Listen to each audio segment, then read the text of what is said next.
সম্মানিত সুধী, শরতের শেষে হেমন্তের আগমনে এই মিষ্টি সকালে আজ আমার আত্মার আত্মীয়, আমার স্নেহের, আমার অনেক অনেক আদরের, ভালোবাসার প্রাণ প্রিয় ছাত্রছাত্রীদেরকে সাক্ষী রেখে আপনাদের সম্মুখে উপস্থিত হয়েছি। আমার পরম শ্রদ্ধাভাজন সম্মানীয় মায়েদের উদ্দেশ্যে কিছু বলবার উচ্চ আকাঙ্ক্ষা নিয়ে। শুরুতেই আমি আমার সম্মানীয় মায়েদের দৃষ্টি আকর্ষণ করে একটি কথা বলতে চাই। আপনাদেরকে জ্ঞান দেওয়ার মতো জ্ঞান আমার নেই, বা আপনাদের সম্মুখে কিছু জ্ঞানমূলক কথা বলবো বা কিছু জ্ঞানমূলক কথা রাখবো, সেই সাহস, শক্তি, যোগ্যতা, বয়স, ধৃষ্টতা আমার কোনোটাই নেই, আর এগুলির আমি কোনোটাও রাখিও না। তারপরও আপনাদের সম্মুখে কিছু বলবার মতো সাহস আমার হয়েছে। আপনারা যে ভালোবাসা দিয়েছেন, সেই ভালোবাসার অধিকারের বলে আমি কিছু বলতে চাইছি। কেননা কোথাও না কোথাও আপনাদের সঙ্গে আমার এক সুনিবিড় সম্পর্ক সৃষ্টি হয়েছে। সুনিবিড় সম্পর্ক তৈরি হওয়ার সুবাদে কোথাও না কোথাও আপনাদের ভালো মন্দের সঙ্গে আমার জীবন জড়িয়ে গেছে। সুতরাং আমি সর্বদাই চাইব আপনার ভালো। সেই পরিপ্রেক্ষিতে এই কথাগুলি বলছি। তাছাড়া যে আপনার সন্তানের পথপ্রদর্শক হয়েছি বলে যে কথাগুলি বলছি তা কিন্তু একদমই নয়। শুরুতেই বলেছি আপনাকে জ্ঞান দেওয়ার মতো জ্ঞান আমি রাখি না, বা ধৃষ্টতাও আমার রাখা উচিত নয়। কিন্তু তারপরও বলছি, ওই যে বললাম, কোথাও না কোথাও আপনার ভালো মন্দের সঙ্গে আমার জীবন জড়িয়ে গেছে। তাই শুরুতে যে কথাটি বলবো, আপনার সামান্য একটি ভুলে, আপনার অতি ক্ষুদ্র থেকে ক্ষুদ্রাণু ভুলে একটি সুন্দর ফুলের মতো জীবন ধ্বংস হয়ে যেতে পারে। আবারও বলছি, আপনার সামান্য একটি ভুলে একটি ফুলের মতো সুন্দর জীবন ধ্বংস হয়ে যেতে পারে। সুতরাং আপনি সাবধান হয়ে যান, পরিশ্রমী হন, আরো যত্নশীল হন, আরো দায়িত্বশীল হয়ে উঠুন আপনার সন্তানের প্রতি। আমি জানি আপনি পরম স্নেহ, মমতা আর ভালোবাসার মধ্য দিয়ে, আমি জানি আপনি পরম স্নেহ, মমতা, আদর, ভালোবাসার মধ্য দিয়ে আপনার প্রাণপ্রিয় সন্তানদেরকে বড় করে তুলছেন। এ বিষয়ে কোনো সন্দেহ নেই। There is no doubt about this matter, but I have a great question here. কিন্তু এখানে আমার বড় প্রশ্ন, এত স্নেহ, আদর, মমতা, ভালোবাসার মধ্য দিয়ে বড় করে তোলার পরও কোথাও না কোথাও একটু ঘাটতি রয়ে গেছে। দেখুন, মানুষ যদি একতলা থেকে পড়ে যায়, যদি তার একটি হাত ভাঙে, দ্বিতল ভবন থেকে পড়লে তার একটি হাতও ভাঙবে, তার একটি সঙ্গে পাও ভাঙবে। কেন কথাটি বললাম? খুব ছোটকালে একটি চারা গাছ যদি মারা যায়, একটি ফলের গাছ যদি মারা যায়, ধ্বংস হয়ে যায়, আপনার কষ্ট হতে পারে, আপনার দুঃখ হতে পারে। কিন্তু সেই গাছটি আপনি অনেক স্নেহ, মমতা, যত্ন সহকারে ভালোবেসে পরিচর্যা করে বড় করে তুললেন, এবং সেই গাছটি একটা টাইমে ফুলে ফলে ভরে উঠল। হঠাৎ দেখলেন আপনি সেই গাছটি মৃত্যুবরণ করছে, গাছটি তার জীবন সায়ান্নে পৌঁছে গেছে, গাছটি ধ্বংস হয়ে গেছে। তখন কিন্তু আপনার দুঃখটা দ্বিগুণ হয়ে ধরা দেবে আপনার হৃদয়ে। এ বিষয়ে কিন্তু কোনো সন্দেহ রাখে না। আমি আপনাকে জ্ঞান দিচ্ছি না, জাস্ট আপনাকে আমি স্মরণ করিয়ে দিতে চাইছি। যেহেতু আপনার স্নেহ, মমতায় বড় হচ্ছে আপনার প্রাণপ্রিয় সন্তান, আপনি তাদেরকে একজন WBCS অফিসার রূপে দেখতে চাইছেন। আপনি আপনার সন্তানকে WBCS অফিসার রূপে দেখবেন, এটা অত্যন্ত আনন্দের কথা, অত্যন্ত গৌরবের কথা, অত্যন্ত সম্মানের কথা। কিন্তু তাদেরকে তাদের জীবনের চূড়ান্ত মঞ্জিলে পৌঁছে দিতে হলে, তাদের সফলতার সিঁড়ি বেয়ে সাফল্যের সর্বোচ্চ শিখরে পৌঁছে দিতে হলে আপনাকে আরো ডেডিকেটেড হতে হবে, আপনাকে আরো যত্নশীল হয়ে উঠতে হবে, আপনাকে আরো পরিশ্রমী হয়ে উঠতে হবে। তাহলে তাদেরকে আমরা WBCS, IAS, IPS এর মতো উচ্চপদস্থ সরকারি চাকরিগুলির অফিসার পোস্টে দেখতে পারবো। এর জন্য আমাদেরকে তাদেরকে গতানুগতিক, ট্র্যাডিশনাল, সকলে যেটি করছে আমাকে সেটি যে করতে হবে, গা মেলানো যে কথাটা, সেখান থেকে আমাদেরকে একটু অন্যভাবে ফিরে আসতে হবে। অত্যন্ত সূক্ষ্মভাবে ধীর স্থিরতার সঙ্গে সূক্ষ্ম মস্তিষ্কে তাদেরকে লালন করতে হবে, পালন করতে হবে, তাদের একটি সুন্দর জীবন উপহার দেওয়ার জন্য। আমরা যদি খুব ছোটকাল থেকে তাদেরকে প্রপার এডুকেশনটা প্রোভাইড করতে পারি, তাহলে তারা অনেক বড় হয়ে উঠবে। আর এটা আমরা সকলেই চাই। আপনি আমার সঙ্গে একমত হতেও পারেন, আবার নাও হতে পারেন। আপনি আমার এই কথাটা মানতেও পারেন, নাও চাইলে নাও মানতে পারেন। আপনি মানুন আর নাই মানুন, আপনি মিলিয়ে নেবেন।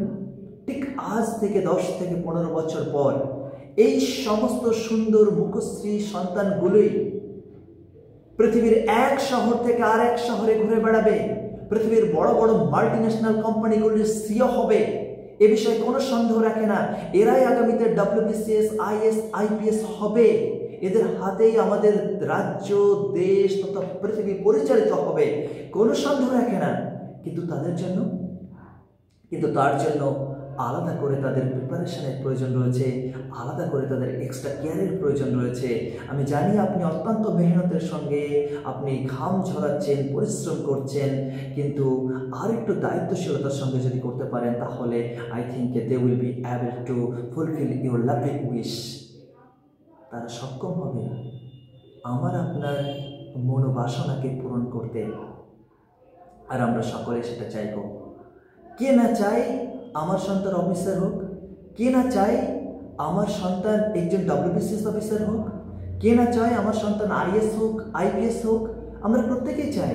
সুতরাং একজন IPS তো মুখের কথা নয়, একজন IAS তো মুখের কথা নয়, একজন WBCS তো মুখের কথা নয়। এর জন্য অনেক পরিশ্রম রয়েছে, অনেক মেহনত রয়েছে, অনেক শৃঙ্খলতার সহিত চলার কথা রয়েছে, যা আমরা অনেকেই পারি, অনেকেই পারি না।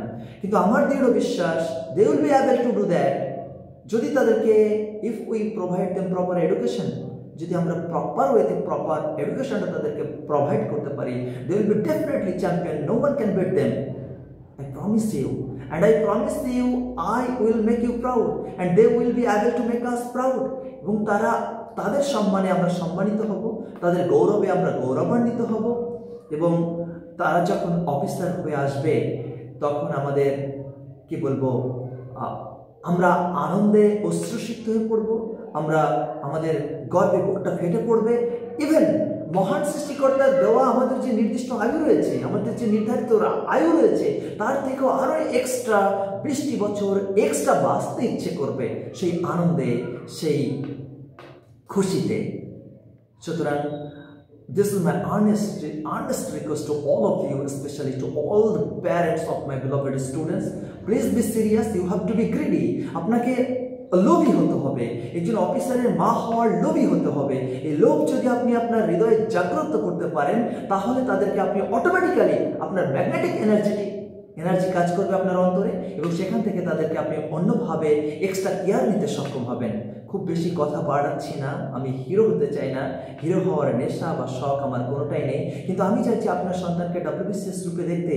সুতরাং আমি এ প্রসঙ্গে আপনার আন্তরিক সহযোগিতা কামনা করছি। আপনারা ভীষণভাবে সাপোর্ট করছেন, কিন্তু আমি চাইছি এই সাপোর্ট আর একটু যদি বাড়িয়ে দেন, আর একটু দায়িত্বশীলতার সঙ্গে, আর একটু যত্নশীলতার সঙ্গে তাদেরকে যদি আপনি কেয়ার করেন, তাহলে they will be definitely champion. They will be a WBCS officer, they will be IAS, they will be IPS. And many of them will be join video. So please help them. নিজেদের সুখময় জীবন পাওয়ার লোভে, কেন বলছি, আমরা যখন খুব জীবন সাহায্যে পৌঁছে যাব, বার্ধক্যজনিত আমরা যখন চলাফেরা করতে পারবো না, যখন আমাদের ডক্টরের কাছে শরণাপন্ন হতে হবে, আমাদের কিন্তু প্রপার চিকিৎসার প্রয়োজন রয়েছে। সুতরাং তাদের কাছে যদি অর্থ না থাকে, তাদের কাছে যদি নলেজ না থাকে, তাহলে তো আমরা সেই চিকিৎসা থেকে বঞ্চিত হব। সুতরাং নিজেদের একটা উন্নত জীবন পাওয়ার লোভে হলেও, নিজেদের তাগিদে হলেও তাদেরকে যত্নশীলতার সঙ্গে মানুষ করে তুলতে হবে, গড়ে তুলতে হবে। তাহলে তাদের সুন্দর জীবনকে আমরা আরো সুন্দরভাবে সাজিয়ে যেতে পারবো, এবং এই দুনিয়াটা, এই রূপে রসে গন্ধে ভরা পৃথিবীটাকে তারা যে পরিপূর্ণভাবে উপভোগ করতে পারে, এমন একটি আমরা প্ল্যাটফর্ম তাদের জন্য সাজিয়ে দিতে পারবো। এটি আমার বলার ছিল। আর খুব বেশি লম্বা হয়ে যাবে ভিডিও, তাই এখানেই থামছি। আপনার দীর্ঘায়ু, সুস্বাস্থ্য, সর্বাঙ্গীন কল্যাণ কামনা করে আবার বলছি, হিরো হওয়ার আমার স্বপ্ন নেই, আমার স্বপ্ন আছে আপনার সন্তানকে WBCS গ্রুপে দেখার। সুতরাং প্লিজ আপনি সাপোর্ট করুন। আপনি তাদেরকে অত্যন্ত যত্নশীলতার সঙ্গে গতানুগতিক যে পড়াশোনা, তার বাইরে থেকে বেরিয়ে এসে এক্সট্রা পড়াশোনা করতে হবে, এক্সট্রা কেয়ার নিতে হবে, এবং তার চলা, তার বলা, তার ফ্রেন্ড সার্কেলটা আমাদেরকে ভীষণভাবে দায়িত্বশীলতার সঙ্গে পর্যবেক্ষণে রাখতে হবে। সে কোথায় মিশছে, কি পরিবেশে মিশছে, কেমনভাবে মিশছে, তার চলা বলাকে উইদিন 3 ইয়ার্স আপনি একটু মেহনত করুন। আশা করি তারা প্রত্যেকেই যত্নশীলতার সঙ্গে বেড়ে উঠছে, এবং আশা করি they will be champion and they will be officer, এই ক্যাটাগরি অফিসার, এটা মাথায় রাখবেন। দেখুন আপনার পাড়ায় কজন WBCS অফিসার রয়েছে, সুতরাং আপনার পাড়ার মানুষ যেটা করছে আপনাকে সেটা করলে হবে না, তাদের থেকে একটু বেরিয়ে আপনাকে ভিন্ন অ্যাঙ্গেলে কিছু ভাবতে হবে। সবার সঙ্গে আপনি মিলাতে যাবেন না। একটা কথা রয়েছে, don't compare your self to others. অন্যের সঙ্গে নিজেকে তুলনা করবেন না। আপনার যেটা রয়েছে, আপনার যে শক্তিটা রয়েছে, সেই শক্তি, সেই ক্যাপাসিটি, সেই ক্যাপাবিলিটির উপরে নির্ভর করে আপনাকে সামনের দিকে এগিয়ে যেতে হবে। তাহলেই তাদের হাত ধরে আমরা ভালো কিছু সমাজে উপহার দিতে পারবো। এটাই আমার আপনার কাছে বলার এবং দাবি রইল। তাদেরকে কেয়ার নিন, যত্ন নিন, ভালোবাসুন, স্নেহ, মমতা, আদর দিয়ে বড় করছেন আপনি। সত্যি কথা বলতে কি,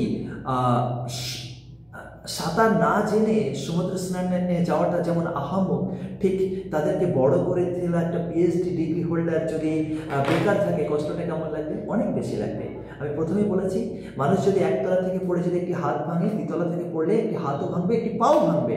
ঠিক মানুষ যখন উচ্চশিক্ষায় শিক্ষিত হয়ে যায়, তখন যদি সে বেকার থাকে, যদিও বেকার থাকে না, কিন্তু যদি থাকে তাহলে তার কষ্টটা বেশি হবে, কেননা সে প্রেস্টিজিয়াস কাজ ছাড়া তো অন্য কোনো কাজ করতে পারবে না। তার সম্মানে বাঁচবে, তার সম্মানে বাঁধবে, তার আত্মসম্মানে লাগবে, এবং লাগাটাই স্বাভাবিক। সুতরাং আমরা তাদেরকে অত্যন্ত স্নেহের সঙ্গে, অত্যন্ত আদরের সঙ্গে, অত্যন্ত যত্নশীলতার সঙ্গে বড় করে ওই মাছ দরিয়ায় ফেলে দিচ্ছি না তো, এটা আমাদেরকে মাথায় রাখতে হবে। অনেক কথা বললাম, ভালোবেসে বলতে পারেন, আবেগে বলতে পারেন।